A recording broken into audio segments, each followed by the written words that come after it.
Hello दोस्तों, नमस्कार। स्वागत है आपका मेरे चैनल राजस्थान जीके 2.0 में। तो बात करेंगे अपन राजस्थान के इतिहास के बारे में, जिसमें हमने अब तक जालोर का इतिहास और रणथंभौर का इतिहास कंप्लीट कर लिया है। अब उसके बाद में अपन बात करेंगे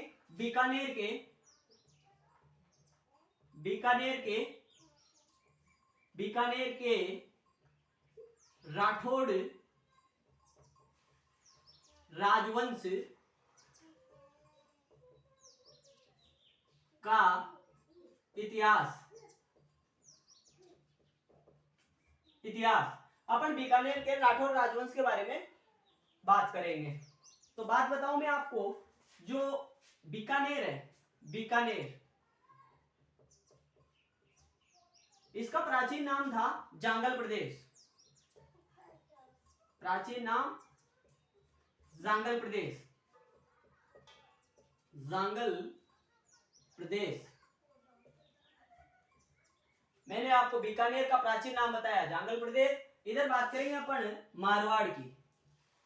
क्यों? मारवाड़ के वंशजों के द्वारा बीकानेर को स्टेब्लिश किया जाता है। मारवाड़ के जो शासक थे, मारवाड़ में से जोधपुर वाले रीजन को कहते हैं जोधपुर, वर्तमान का जोधपुर। मारवाड़ के शासक राव जोधा। इस जोधा के 5वें पुत्र थे राव बीका।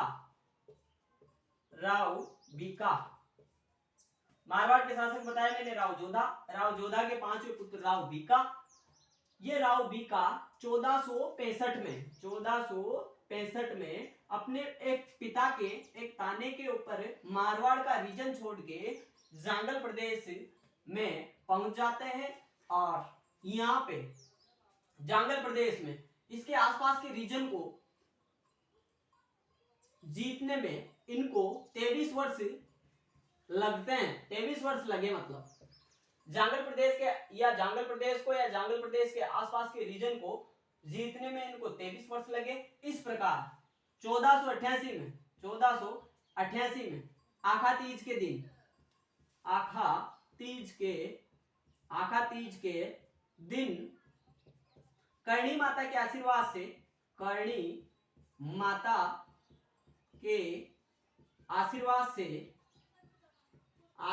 से बीकानेर में नवीन राठौड़ सत्ता की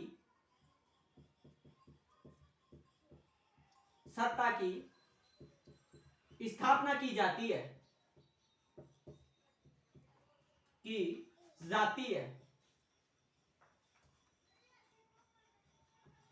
जाती हैं।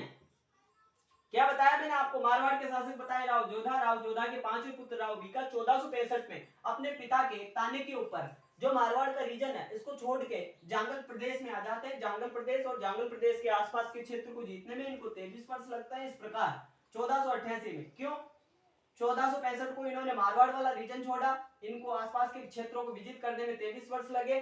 1465 और 23, इस प्रकार 1488 में आखा तीज के दिन करणी माता के आशीर्वाद से बीकानेर में एक नवीन राठौड़ सत्ता को स्टेब्लिश किया जाता है राव बीका के द्वारा। और जो बीका है इनके द्वारा प्रारंभ में किसको? कोडमदेसर को अपनी राजधानी बनाया गया। कोडमदेसर को अपनी राजधानी मतलब कैपिटल बनाया गया। लेकिन भाटियों के द्वारा इस बात का विरोध किया गया। फिर बाद में इन्होंने बीकानेर को ही अपनी राजधानी बनाया। प्रारंभ में ये कोडमदेसर को अपनी राजधानी बनाना चाहते थे, लेकिन भाटियों के द्वारा इस बात का विरोध किया गया। फिर इन्होंने बीकानेर को अपनी नई राजधानी बनाया था। और बीकानेर में जो बीका का निवास स्थान जहां पे ये बैठा करते थे वह था, किस नाम से प्रसिद्ध था? बीकाजी की टेकरी के नाम से प्रसिद्ध था।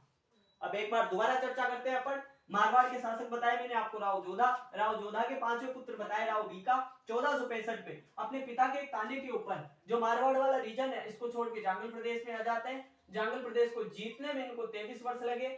इस प्रकार 1488 में आखा तीज के दिन करणी माता के आशीर्वाद से बीकानेर में एक नवीन राठौड़ सत्ता को स्टेब्लिश किया जाता है इनके द्वारा। प्रारंभ में ये कोडमदेसर को अपनी राजधानी बनाना चाहते थे, लेकिन बाद में बीकानेर को अपनी राजधानी बनाया, क्योंकि यहाँ पे कोडमदेसर को राजधानी बनाने के संबंध में भारतीयों के द्वारा काफी मात्रा में या प्रबल मात्रा में विरोध किया गया था। और बीका का जो बीकानेर में निवास स्थान था वो बीकाजी की टेकरी के नाम से जाना जाता था।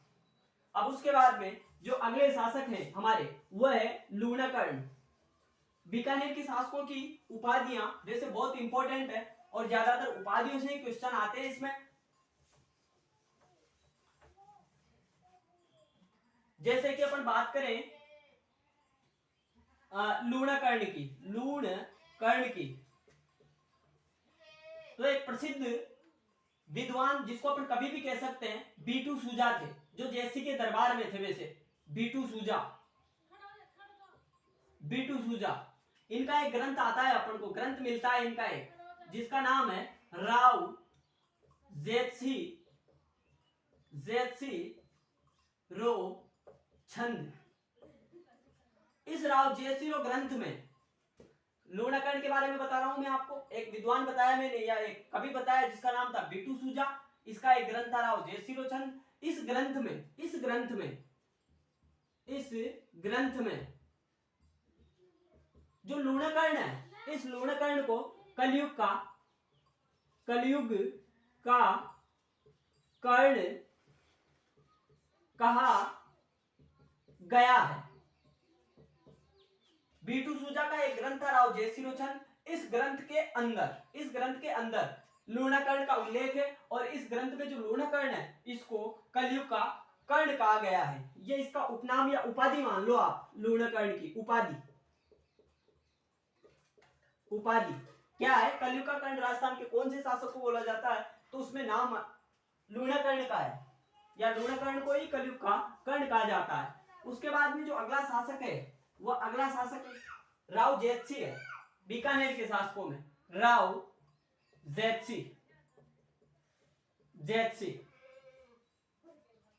इनके दरबारी कवि की बात बताऊं मैं आपको तो इसका दरबारी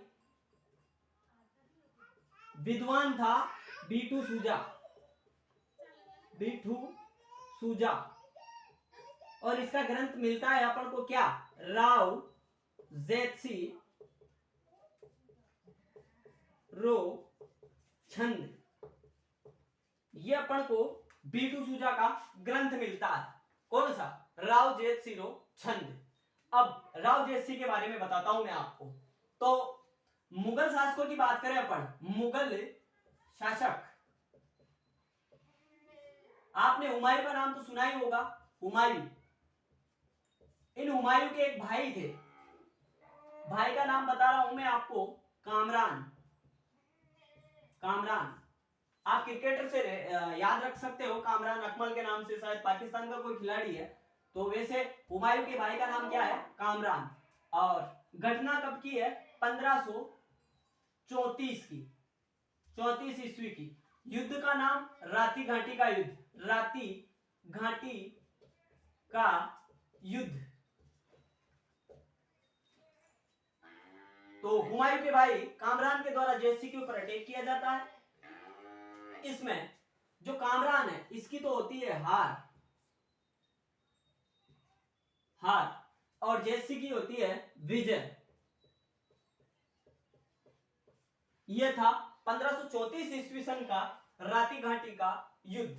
उसके बाद में जो अगला इंपॉर्टेंट युद्ध आएगा वह है पहोबा का युद्ध, जिसे अपन पहोबा बहुत सी गाइडों में सहोबा भी लिखा हुआ है, वैसे पहोबा का युद्ध कहते हैं इसको। पहोबा का युद्ध कब हुआ? जनवरी 1541 में। एक तरफ अपन बीकानेर की बात कर रहे हैं, बीकानेर की, जहां के शासक बता रहा हूं मैं आपको राव जेत्सी। इधर मारवाड़ वाले रीजन की बात करें, इस मारवाड़ वाले रीजन के जो शासक थे इस समय, उनका नाम था राव मालदेव। और मालदेव के दो सेनापति थे इसमें, एक का नाम जेता और दूसरे का नाम बता रहा हूं मैं आपको, कुंपा।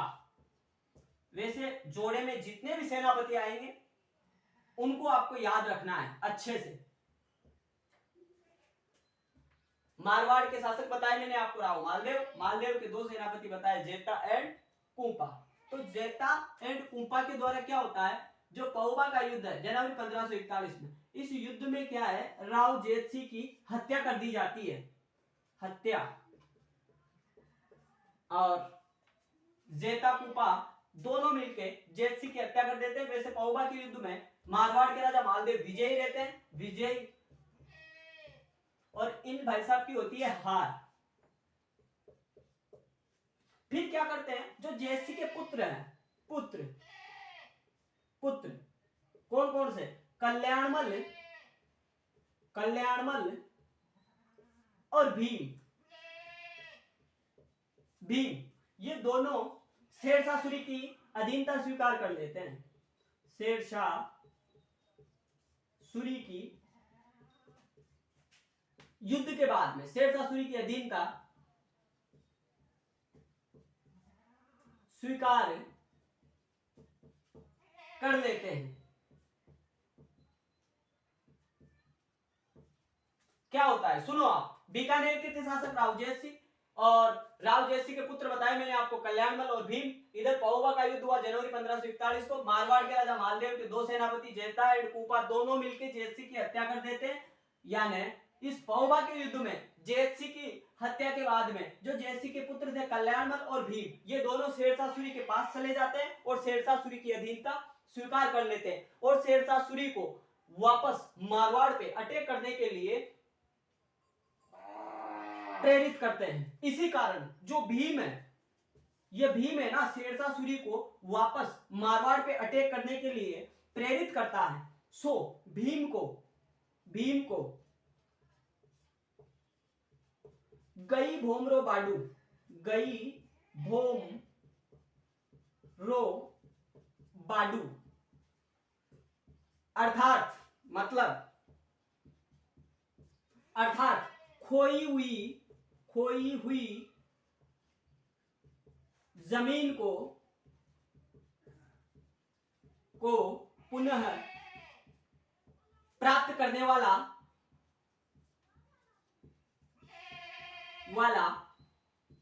सम्राट कहा जाता है।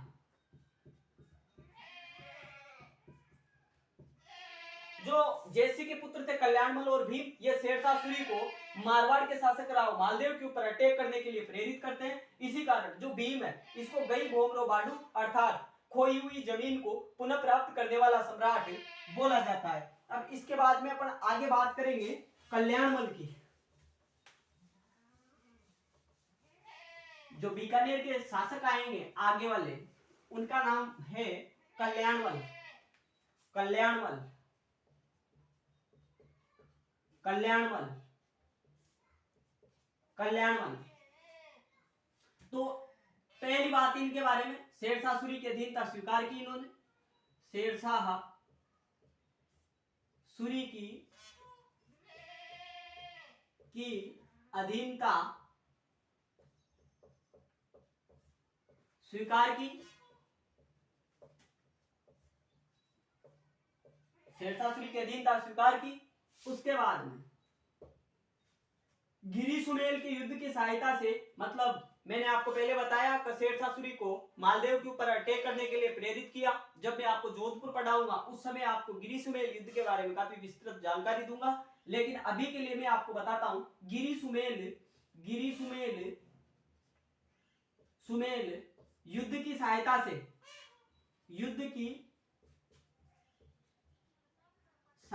से बीकानेर पर पुनः अधिकार किया।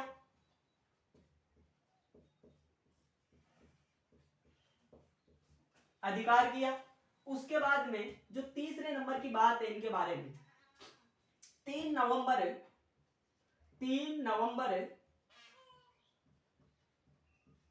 1570 में अकबर ने नागौर दरबार लगाया। नागौर दरबार लगाया। इस नागौर दरबार में अकबर के नागौर दरबार में जो कल्याणमल है, ये अपने पुत्र रायसिंह, अकबर ने 3 नवंबर 1570 को नागौर दरबार लगाया। इस नागौर दरबार में कल्याणमल ने क्या किया, अपने पुत्र कल्याणमल ने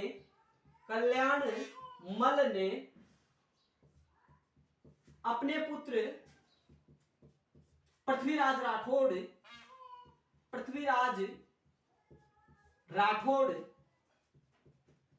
और रायसिंह के साथ, इसके एक पुत्र का नाम रायसिंह है, रायसिंह के साथ अकबर की अधीनता स्वीकार की।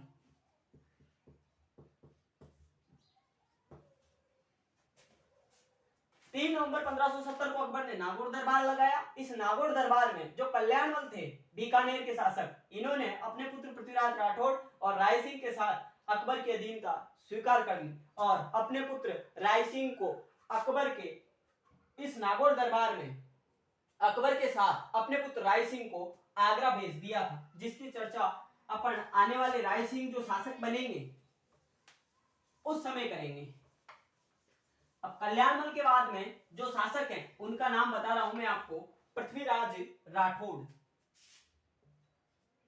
पृथ्वीराज राठौड़ जो कल्याणमल के पुत्र थे, वैसे तो ये एक प्रसिद्ध विद्वान और कवि दोनों थे। इनके द्वारा वेली किशन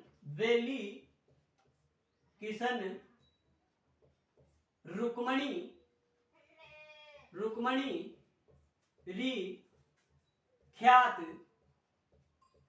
नामक ग्रंथ डिंगल भाषा में लिखा। डिंगल भाषा में लिखा। इनके द्वारा वेली किशन रुक्मणी री ख्यात नामक ग्रंथ डिंगल भाषा में लिखा गया। गंगा लहरी तथा दशम भागवत रा दुहा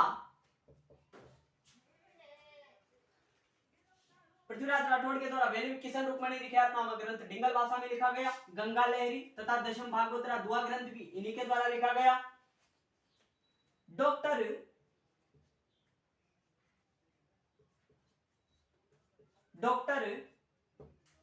एलपी तेसिस तोरी द्वारा पृथ्वीराज राठौड़ को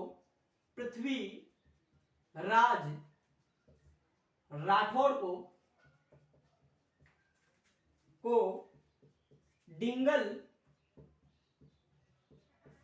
का हेरोज बोला गया। डॉक्टर एलपी टेसिस्टोरी के द्वारा पृथ्वीराज राठौड़ को डिंगल का हेरोज बोला गया। उसके बाद में अपन बात करें पृथ्वीराज राठौड़ की, तो जो वेली किशन रुक्मणी री ख्यात, ये जो ग्रंथ है वेली किशन रुक्मणी री ख्यात, वेली किशन रुक्मणी री ख्यात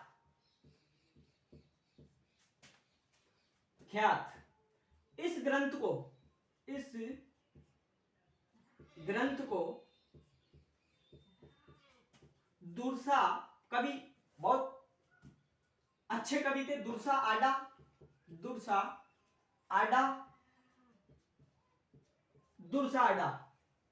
कवि थे। दुर्सा आडा वेली किशन रुक्मणी ख्यात इस ग्रंथ को कवि दुर्साहड़ा ने पांचवा वेद और 19वां पुराण बताया। 19वां पुराण बताया। और इस वेली किशन रुक्मणी ख्यात नामक ग्रंथ में दो पात्र हैं, एक तो है पाथल और एक है पिथल। तो पाथल को महाराणा प्रताप के लिए बोला गया है, महाराणा प्रताप के लिए, और पीथल स्वयं पृथ्वीराज राठौड़ ने अपने लिए प्रयुक्त किया है। पृथ्वीराज राठौड़, ये जो वेली किशन रुक्मणी ख्यात है, इस ग्रंथ में महाराणा प्रताप और पाथल यानी पृथ्वीराज राठौड़ के बीच का संवाद है। वैसे अगर आपसे पूछे पाथल व पीथल किसकी कृति है, तो वैसे ये कन्हैयालाल सेठिया की एक रचना आती है। लेकिन ये वेली किशन रुक्मणी ख्यात में अपन को दो पात्र मिलते हैं, एक का नाम पाथल, दूसरे का नाम पिथल। तो पाथल तो महाराणा प्रताप को और पिथल स्वयं पृथ्वीराज राठौड़ ने अपने लिए प्रयुक्त किया है। और इस ग्रंथ के लिए वेली किशन रुक्मणी ख्यात इस ग्रंथ के लिए जो कर्नल जेम्स टोड है, राजस्थान के इतिहास के पिता कर्नल टोड, इस कर्नल टोड ने क्या कहा, इसने कहा कि इस ग्रंथ में 10,000 घोड़ों के समान बल है।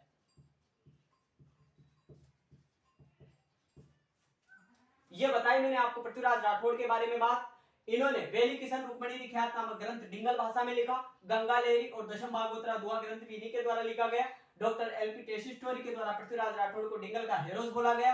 वेली किशन रुक्मणी ख्यात इस ग्रंथ को दुर्साहड़ा ने 5वां वेद और 19वां पुराण बताया। और ये जो वेली किशन रुक्मणी ख्यात है, इस ग्रंथ के बारे में कर्नल जेम्स टोड ने कहा कि इस जो ग्रंथ है इसमें 10,000 घोड़ों के समान बल है। इस ग्रंथ में वेली किशन रुक्मणी ख्यात इस ग्रंथ में अपन को दो पात्र मिलते हैं, एक का नाम है पाथल और दूसरे का नाम है पीथल। पाथल तो महाराणा प्रताप के लिए और पीथल पृथ्वीराज राठौड़ ने स्वयं के लिए प्रयुक्त किया है। वैसे अगर आपसे पूछे पाथल व पीथल किसकी कृति है, तो आपको बताना है कन्हैयालाल सेठिया की एक रचना है पाथल और पीथल। इसके बाद में अगले शासक के बारे में अपन बात करेंगे जिनका नाम है राय सिंह, जिसको अकबर अपने नागौर दरबार के दौरान अपने साथ आगरा में ले गया था। तो अगले जो शासक है उनका नाम है राय सिंह। तो नागौर दरबार के दौरान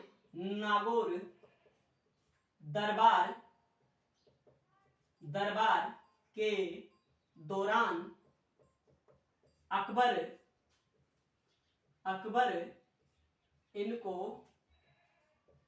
अपने साथ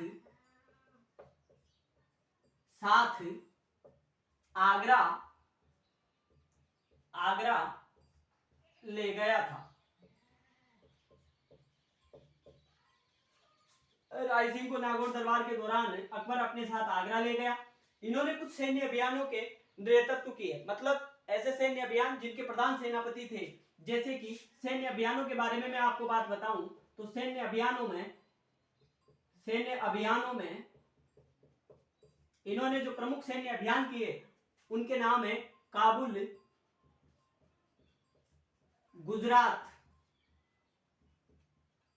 कांधार, मारवाड़, सिवाना और दताड़ी। इनका इन्होंने सैन्य नेतृत्व किया था इन अभियानों का। उसके अलावा अगर अपन बात करें इनके बारे में तो अकबर के द्वारा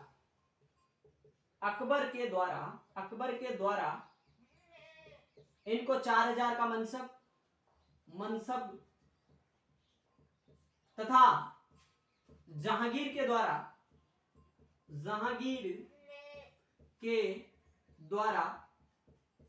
5,000 का मनसब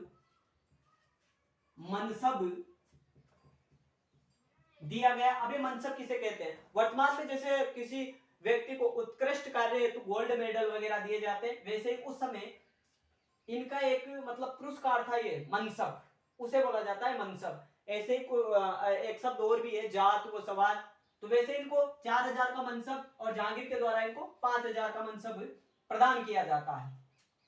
राय सिंह के द्वारा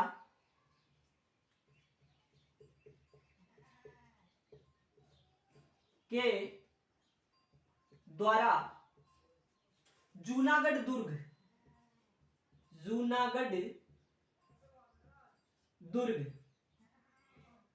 ये जूनागढ़ दुर्ग है, इसका एक उपनाम मिलता है अपन को, इसको बोल सकते हैं अपन जमीन का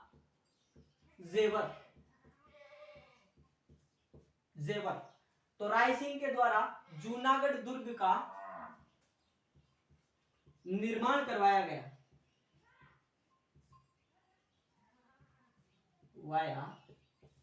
गया और जूनागढ़ दुर्ग के प्रवेश द्वार पर जयमल और फत्ता की गजारूढ़ पाषाण मूर्ति प्रतिष्ठित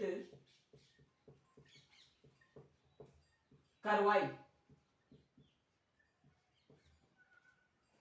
तो बात बता रहा हूं मैं आपको राय सिंह के बारे में। नागौर दरबार के दौरान अकबर इनको अपने साथ आगरा ले गया। इन्होंने कुछ सैन्य अभियानों का नेतृत्व किया, जैसे कि काबुल, गुजरात, कांधार, मारवाड़, सिवाना और दताड़ी। अकबर के द्वारा इनको 4000 का मनसब और जहांगीर के द्वारा इसको 5000 का मनसब दिया गया। राय सिंह के द्वारा जूनागढ़ दुर्ग मतलब जमीन के जेवर दुर्ग का निर्माण करवाया गया।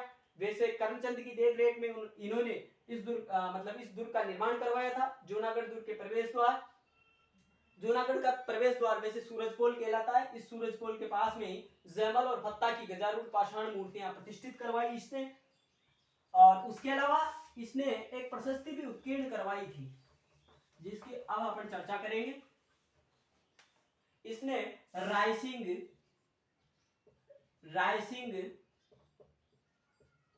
प्रशस्ति उत्कीर्ण करवाई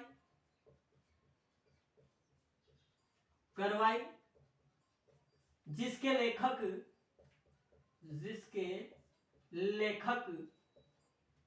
लेखक जयिता जैन मुनि थे। इनके दरबारी कवि की बात करें अपन, तो दरबारी कवि थे इसके जयसोम। इनका ग्रंथ है, उसका नाम है करमचंद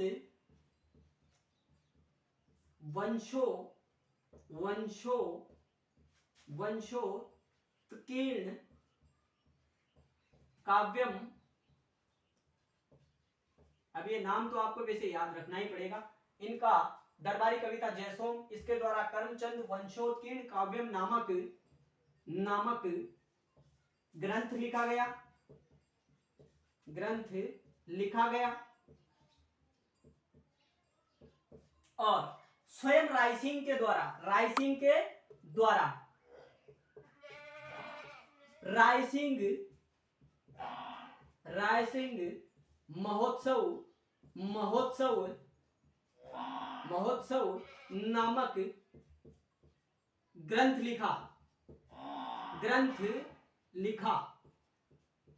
नामक ग्रंथ लिखा। और ये जो राय सिंह है, इनके लिए जो मुंशी देवी प्रसाद इन्होंने इनके लिए राजपूताने का दानशीलता से प्रसन्न होकर राजपूताने का कर्ण